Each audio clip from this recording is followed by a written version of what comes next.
Hi, welcome back to Movie Review Mom. I'm the mom and I do the movie reviews.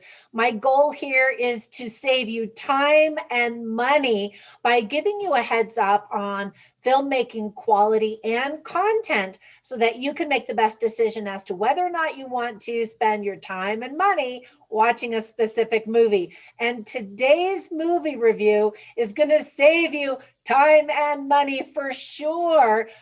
So keep watching. The movie that I'm reviewing today is called Doors. This movie is rated R. It's an hour and 21 minutes. And I'll give you my score at the end of my review, but I think that you're going to be able to tell based on the things that I say. Right now, the movie is available on video on demand today, March 23rd, and then it'll be available on home video on April 6th.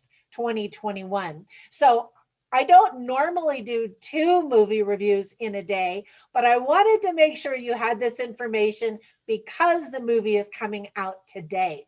So I'm going to give you an overview in a nutshell. I'll point out things I liked and didn't like because no matter what, I can always find good things and bad things in movies. I'll give you some tips for parents, themes worth talking about, and even some movie recommendations that are sort of similar to this movie that I think that you're going to like and probably like a lot better than this one. All right, so let's dive right in. In the nutshell, Epic Pictures describes the movie this way. It says, without warning, millions of mysterious alien doors suddenly appear around the globe. Dun, dun, dun. That sounds intriguing, right? Keeps going. In a rush to determine the reason for their arrival, mankind must work together to understand the purpose of these cosmic anomalies. Bizarre incidences occurring around the sentient doors lead humanity to question their own existence and an altered reality as they attempt to enter them. So again, I thought the concept sounded really cool and I definitely was interested. But after less than 30 minutes into the movie, it just felt like the nonsensical script was written by people who were on a drugged out high. So you can tell my grade's not going to be good, right? My review is definitely going to save you time and money. And basically, the bottom line is don't waste your time and money on this one. But let me give you more information. First of all, there were things that I did like about the movie. Josh Peck was really the only actor that I recognized in this very bizarre film. And I really do like him. He doesn't get a ton of screen time to really show his acting chops, but still, it was good to see him. The movie is actually divided into different parts that are sort of tied together with a narrator who's voiced by David Hemphill, who attempts to advance the timeline so that we understand how things have progressed. So I kind of liked that format. It was interesting, somewhat different, but that's kind of where the things that I like ended. So let me tell you about the things I didn't like. First of all, the movie just looks like a low budget film with very inexpensive actors, other than Josh Peck. There are some really bad acting moments, and the look and tone of the movie shift dramatically from one segment to another because each segment is directed by a different director. So I'm wondering if they had had one director, if it would have flowed better. Then again, I kind of liked having different perspectives. It just felt very disjointed. There were some interesting visual effects, but they could have easily been achieved with iron and magnets by kids in elementary school. It was pretty simplistic stuff. You see words on the screen, which are supposed to be the aliens talking, giving you information. So either someone on the production crew forgot to use spell check or the advanced aliens just can't spell correctly. And I'm a little bit of a grammar Nazi as an author. And so that kind of stuff really bugs me. None of the 4 segments really feel complete or make you feel satisfied that you have more information as the movie progresses, making the entire film kind of feel pointless and definitely disappointing. The trailer and the movie are deceiving because when you look at them, you have certain expectations and you think you know what the film is going to be. And then when you see the movie, you're like, really? That's what they came up with? So the writing portends to be deep and insightful, but the movie just isn't either one. Wah wah. Let me give you some tips for parents.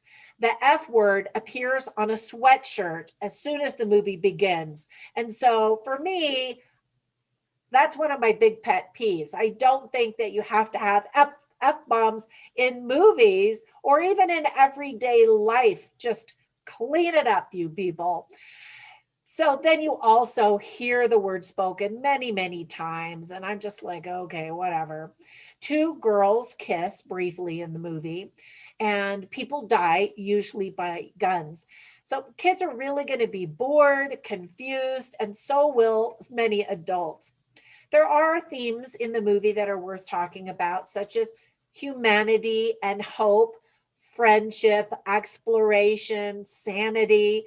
Mostly, I was trying to grasp for what it was the writers and directors were trying to tell us, some themes that I could really grasp. And that's what I came up with. And that was kind of reaching for straws, unfortunately. I always write down funny lines and interesting lines when I watch movies, hoping I can find themes and lessons and motifs that the director is trying to share with the viewers. So I have a couple of funny lines. I put all of them up on my movie review mom.com website. So you can see them all there. But there was one character at the very beginning of the movie. He's a high school student and stuff is happening and they're trying to figure out what's going on. The character's name is Jake and he's played by Eric Floyd. And he says, why does everything you're saying have to sound super scary? Because one of the students is like, oh, it's no big deal. And the other ones are like, we're going to die. And then later he says, okay, you're a weirdo and you're crazy. It's official. Now, there were some interesting lines. And again, I'm not sure what the director was really trying to say. For example, one of the characters' name is Becky, and she's played by Lena Esco. And she's in this beach type of environment, and then there's this cabin and all these weird things happen, and she's looking out at the ocean and she says, poor rocks, how do they stand it for so long? And then later she says, I'm tired of being a rock, I want to be the waves. Okay, what does that mean? And then later a door says, it's time to refresh. And then another character later on in a different segment named Dr. Price says, does it hurt you hiding behind your image? Does it hurt you not having control now? And I thought, okay, well, those are good questions, I guess. And then later he tells someone, embrace your new reality. And again, I'm like, I know that's supposed to sound really deep, but what is the director really trying to say? Anyway, the movie's just kind of nonsensical. And so the movie review mom grade, ultimately, I'm giving this film is a D for don't bother. Let me give you some recommendations for two movies I really did enjoy. And they both involve aliens like this movie, but their messages are so much better. The movies are made so much better. I mean, granted, this is a low budget film, but you don't have to have a huge budget to make an impact and to make a powerful statement. However, both of these movies do. So the first one is called Arrival with Amy Adams. And I just thought it was really powerful. It had a lot to say about language and meaning and communication and more. So I highly recommend that movie. I really got a kick out of it. And I've seen it several times because I felt like there was more for me to see and learn after I watched it the first time. And then another movie that I've also seen maybe 2 or 3 times is Contact, an older movie with Jodie Foster and Matthew McConaughey. And again, I really liked all of the things that led up to the actual content and then the unraveling of meaning after that incident or event. And I liked some of the messages and the ideas that were shared in both of those movies. So skip Doors and try to find those other two online for streaming. And by the way, I've got a coupon. Click down below in the description to help you save money for video on demand on Amazon Prime, Fandango, and some of those other streaming services. All right, that's it for my movie review today. Thank you so much for those of you who are supporting me on Patreon, as well as those of you who just simply subscribe and like my videos. Even commenting down below helps to grow my channel as it spreads YouTube juice all over all of the videos that I share with you. All right. I hope that if you see this movie, you enjoy it. And if you don't, well, I gave you the heads up. That's what I'm here for. All right. Have a fantastic day, and I will catch you in the next one. Bye for now.